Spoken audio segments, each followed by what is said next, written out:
నిజాంపేట మండల కేంద్రంలోని రైతు వేదికలో సోమవారం రాష్ట్ర ముఖ్యమంత్రి రేవంత్ రెడ్డి రైతులతో రైతు నేస్తం కార్యక్రమంలో భాగంగా వీడియో కాన్ఫరెన్స్ లో మండల వ్యవసాయ అధికారి సోమలింగారెడ్డి ఆధ్వర్యంలో నిర్వహించారు. ఈ సందర్భంగా ఆయన మాట్లాడుతూ మెదక్ నియోజకవర్గంలోని 1031 మంది రైతు వేదికలలో వీడియో కాన్ఫరెన్స్ యూనిట్లను సీఎం రేవంత్ రెడ్డి చేతుల మీదుగా ప్రారంభించారు. నిజాంపేట మండల కేంద్రంతో పాటు నస్కల్, కల్కుంట్ల గ్రామాల్లోని రైతు వేదికలలో వీడియో కాన్ఫరెన్స్ చేపట్టామన్నారు. వీడియో కాన్ఫరెన్స్ ద్వారా రైతులు పండించే పంటలపై చీడపీడలకు సంబంధించి శాస్త్రవేత్తల ద్వారా సమస్యలను పరిష్కరించేందుకు వీడియో కాన్ఫరెన్స్ యూనిట్లు ఎంతో దోహదపడతాయన్నారు. ఈ కార్యక్రమంలో వ్యవసాయ విస్తరణ అధికారులు శ్రీలత, మౌనిక, ఆయా గ్రామాల రైతులు పాల్గొన్నారు.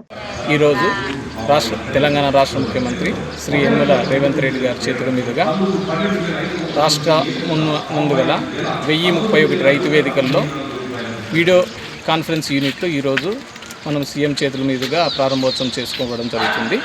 అందులో భాగంగా ఈరోజు నిజాంపేట మండలంలోని నస్కల్, కల్వకుంట మరియు నిజాంపేటలో కొత్తగా వచ్చిన వీడియో కాన్ఫరెన్స్ యూనిట్లు కూడా ముఖ్యమంత్రి చేతుల మీదుగా ప్రారంభోత్సవం చేసుకోవడం జరుగుతుంది.